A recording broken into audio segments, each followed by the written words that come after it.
Resident Evil Requiem is a game we've all been eagerly anticipating, but James, you were the lucky one of us that got to play it ahead of time, beating the game and submitting your review to the site.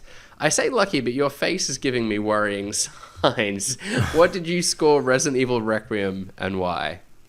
No, it's fine. I scored it an 8.5, which is okay. That's a relief. A smidge lower than my other Resident Evils. Yeah. Oh God, where do you start? It's like really, it was like, it's kind of one of those reviews where you write, like Harry said it to me, is like you write it and you don't really know what to put on it, like number wise. Like that's the hardest part of this stupid job, is like assigning a number to your words.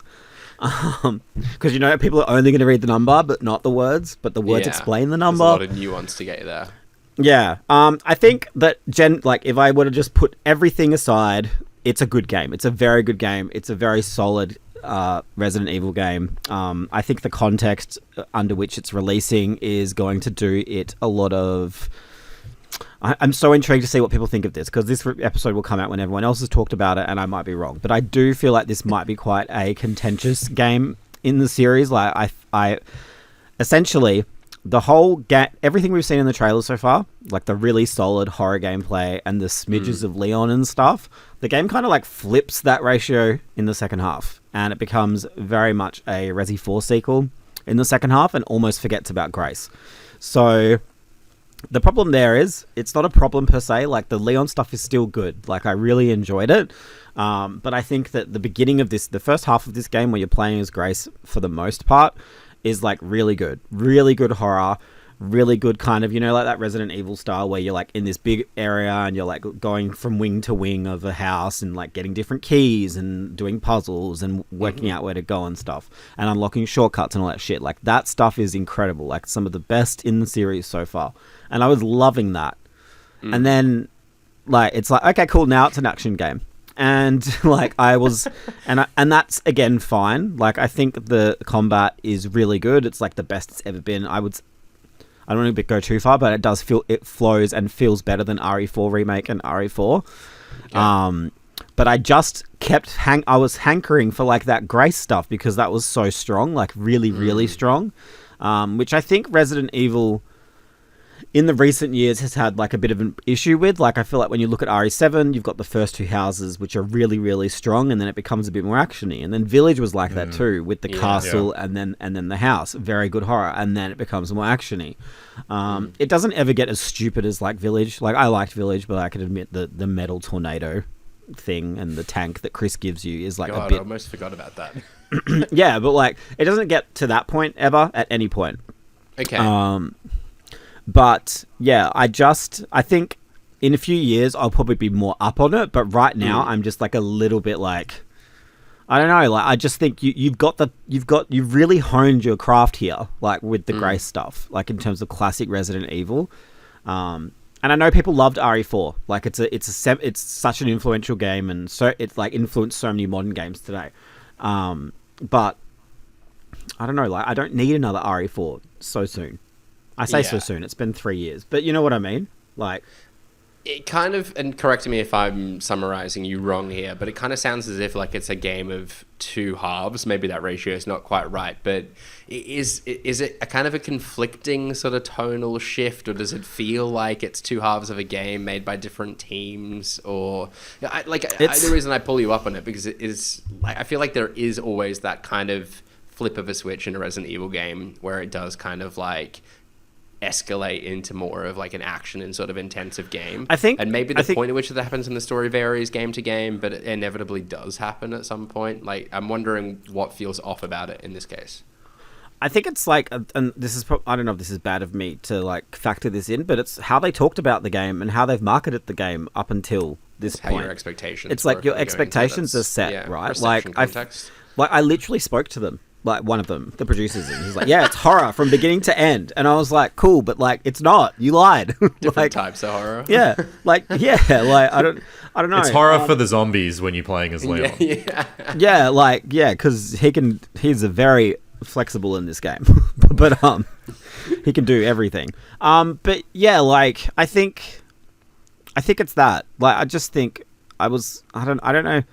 It's not bad. Like, I really want to make that clear. Like, I wouldn't have given it an 8.5. I thought it was, like, bad or disastrous. But I think, like, it's just because, especially this is from the Resi 7 director, like, and they talked a lot about the importance of horror to the whole experience, and all of the marketing was mainly horror stuff. Like, I kind of felt that way. I will say at the beginning, like, the first few hours, you kind of spend 30 minutes to an hour as each character. It swaps between them quite rapidly.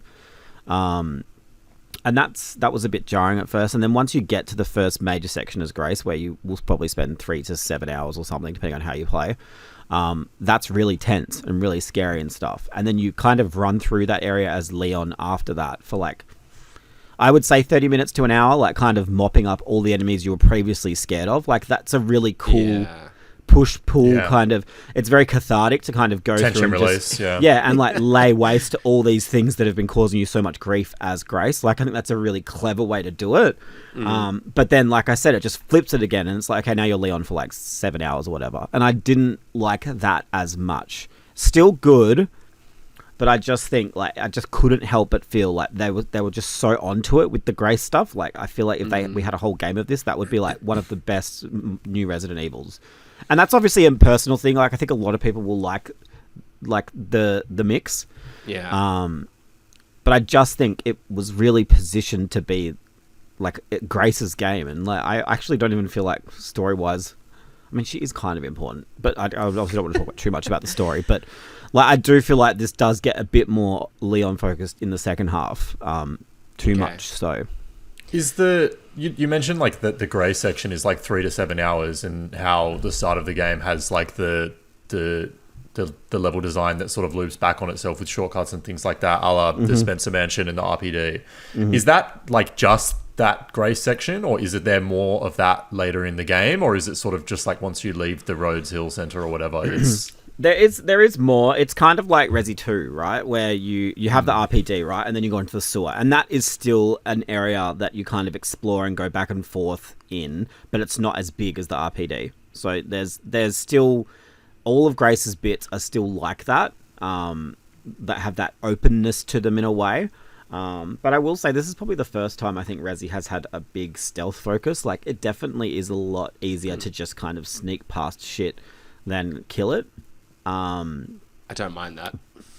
Yeah, and but then there is also, like, a kind of really clever, like, risk reward system where, like, if you do kill something, it can come back later and will probably be even worse for you, but it will give you that relief straight away, right?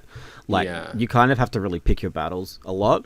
And she has, like, 2 guns, and I really like that. Like, I feel like you've got a pistol and then the Requiem Magnum, which is, like, I think it really hones the combat in a way that hasn't really done before in Resident Evil. Like, you don't have that natural progression for Grace where it's like pistol, shotgun, grenade launcher, Magnum. Do you know what I mean? Like, I feel like every game does that, but this feels quite unique in that way. Yeah, but then Leon gets fucking everything, like pistol, shotgun, machine gun, sniper rifle. Full Resi 4. Yeah. He gets grenades, and you can also, like, craft... Yes. I don't know how to ask this. Like, do you think the game would be better if they just didn't do Leon? Because that was obviously for, like, 98% of the marketing of this game. They wouldn't say Leon. Like, should they have just not done Leon? Like, at all? Well, yeah. Like, if the horror bits are sound... Or is it just the balance is off? I don't know. I think with this game, I've always felt this game has kind of tried to appeal to people who hated 7 because it was Ethan, right? It's like 7 was very much, it's just Ethan, it's a new story, new characters, kind of like a soft reboot, right? Yeah. And a lot of people hated the first person aspect of it. So in this game, they're like, hey, like, you can play it first or third person, and you can also play it as Grace and Leon. Like, it feels like it's trying to cater to, like, too many people in a way.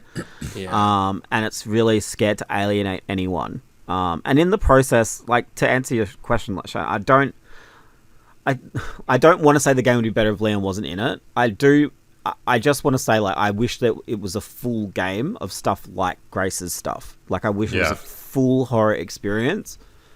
Like most. So maybe Leon could have had his gun stripped away or something. I don't know. Like, maybe they needed to be more clever. They do try to make Leon's bits, like, scarier, but, like, it's also so hard to be scared when you have 8 guns like that you're carrying around. Yeah, and you've got like a hatchet and you're parrying shit. And you have like a grenades, and then you can stick 2 grenades together to make a big grenade. And you're fly kicking people, I'm assuming. Yeah, not just people, lots of different, the whole zoo, really.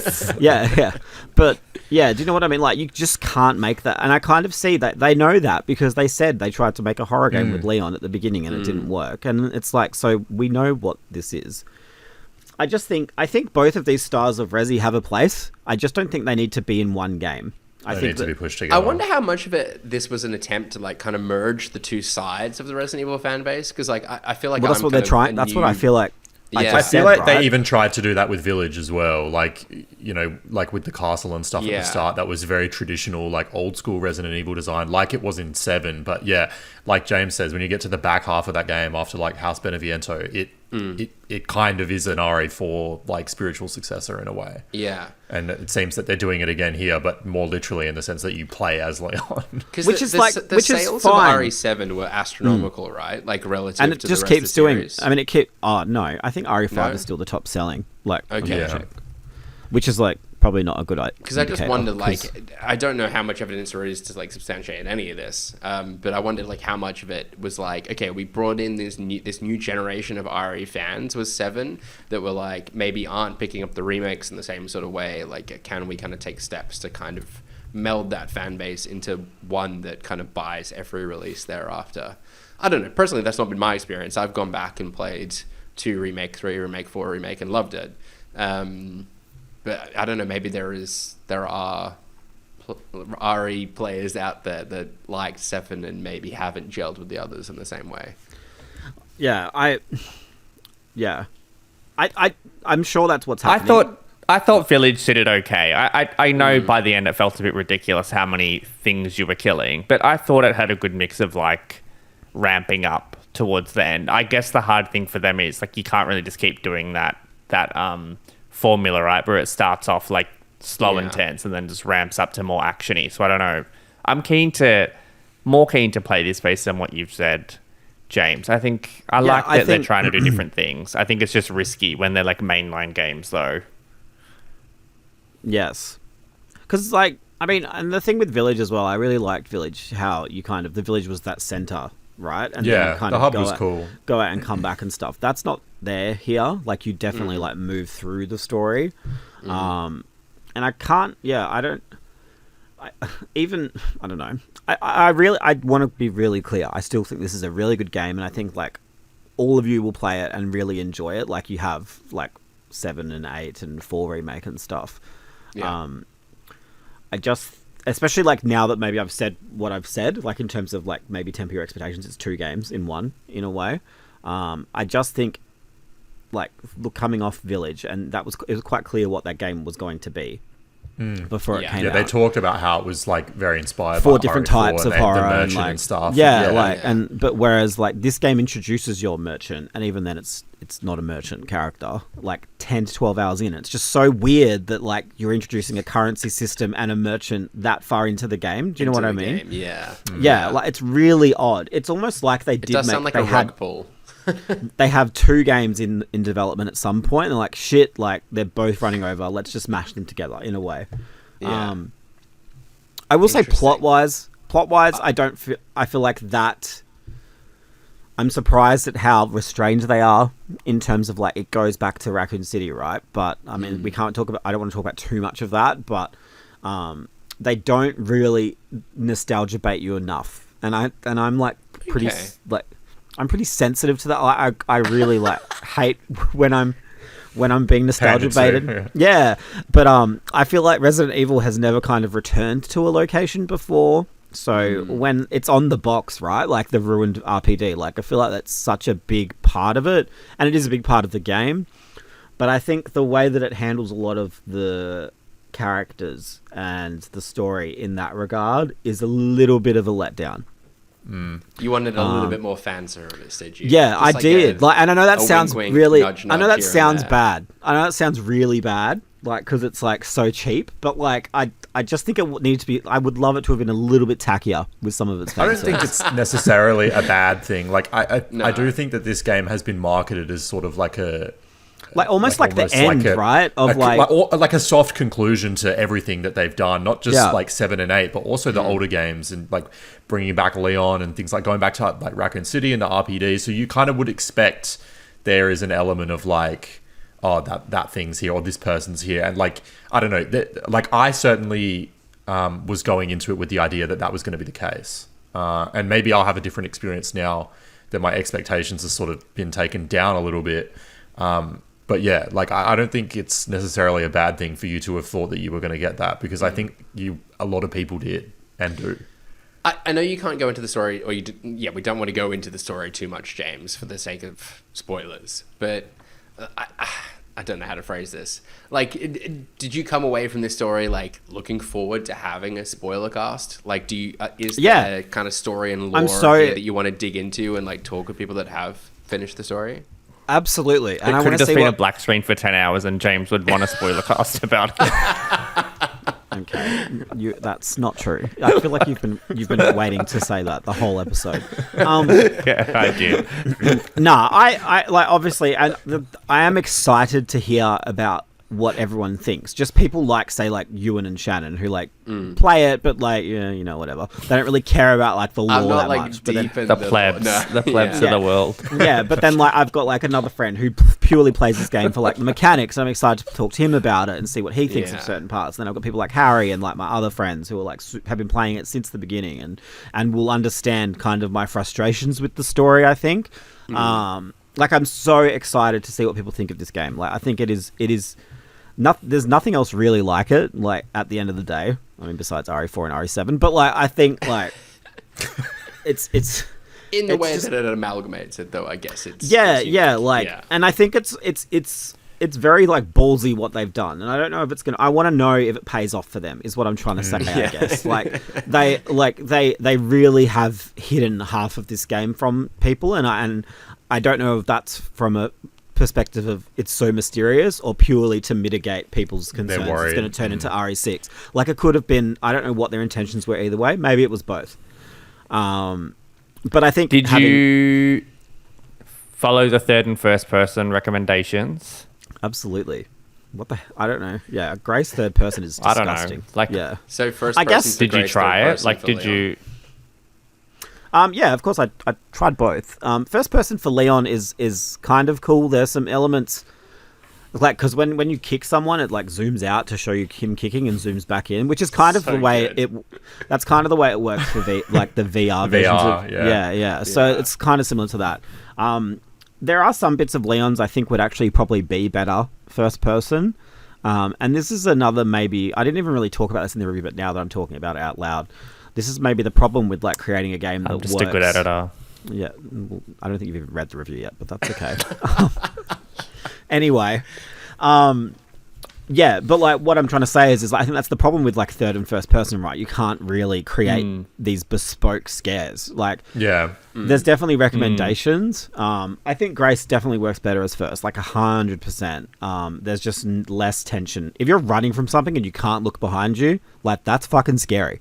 Even though you know what's chasing you, like that's still really scary. But I think with Leon, you kind of with so much going on and so much happening, like you kind of need to be third person. Yeah. Yeah. And I do wonder if maybe third person for Grace is purely there for the people who couldn't play set. I know so many people who started 7 and couldn't play it because it was just too scary. Yeah. Like I don't know if that's there for them. But then, I reckon it is. I think because they like the same thing happened with Village. Like I think 7 came out and there was backlash over it. Well, not backlash, but there was a vocal group of people who really wanted third person, and then they stuck to their guns with Village, and then ended up doing a free update. Anyway. Yeah, it was a paid update. Oh, there you go. Yeah, even like worse. I thought they could make some money off it. Yeah, because they had a season pass. I need to like bolster it. Yeah. But then on the same flip side, there's a boss battle in this that I think some people will not be able to play. Like they will have to stop playing. Like it is so fucking gross. Scariness or the yeah. Like everyone has different like fears and scares and stuff, right? But there's something in this that made my skin crawl a little bit. But I'm not normally affected by stuff like that. Just thinking about it. Yeah. Well, it depends on what you're scared of, really, and that's the thing with horror. It's always going to be hard, right? My imagination's running wild. It's simple but effective. I'll put it that way. But like I think overall, very good. I think it's a really, like, even if you look at these two halves, like, independently, both very solid halves. I just don't know if bringing them together, it's tonally makes sense. Okay. It does for a bit, and then it kind of just is like, nah, fuck it, let's just do Leon for ages. Maybe to close us out, I'm putting you on the spot here, but do you think you could rank the Resident Evil games? Where would you place 9? In terms of, like kind of... mainline entries. I think it's... including remakes? Like, or just the... Can I just do the modern Resident Evils? Can we? Yeah, okay. Do the modern ones. Do like 7 onwards with like RE2 remake, 3 remake. I was going to say, remake, yeah. Could you bundle those together, or? No, that's going to make it sound worse than it is. Because okay. I don't... It's... Because I love 2 and 4. I love 7 as well. Like, yeah. I would say 2, then 4, then 7, and then I'm going to put Village and 9 together on the same thing, and then 3. 3's at the bottom. 3's still one of my favorites. How, man? It's good. I don't know. I just loved it. I think it was the punchiness of it. Like, it felt... We're getting on a bit of a tangent, but like... 3 remake is probably really good if you haven't played the original. Yes. Yeah, without being like... That was my experience. I've only played the remake. Gatekeepy asshole. It is a bit of a... You don't know what they can't and what's missing and things like that. But I think they learnt a lot from 3. And it's kind of an important step into how we got such a good 4, I think, is probably a nice way to put it. Okay. I will say one more thing, like the Leon stuff, there is some cool new stuff in here, like I kind of implied it was just RE4, but they do some really cool shit that they've never done in the series before. It's one of the most, like, biggest maps you've ever had to explore in a Resident Evil game before, like the city. They do some really cool shit because you do climb a lot of towers that are, like, broken and, like, falling over and stuff. Like, it's not done in, like a tacky cinematic Uncharted way. Like, it is still gameplay. But yeah, like, I think overall his gameplay is still quite cool. There are just some bits, like I showed Shannon a clip that I'm not going to talk about here, and Shannon was like, this doesn't even look like Resident Evil, and I was like, yeah. Yeah, I fucking know. Like, that was... But yeah, I think overall it's really, really good. There's just a few bits that I think could have been better. I think there has to be DLC coming too, because I feel like there's a lot of unresolved threads. There almost always is, right? Yes. I'm sure that's going to be the case.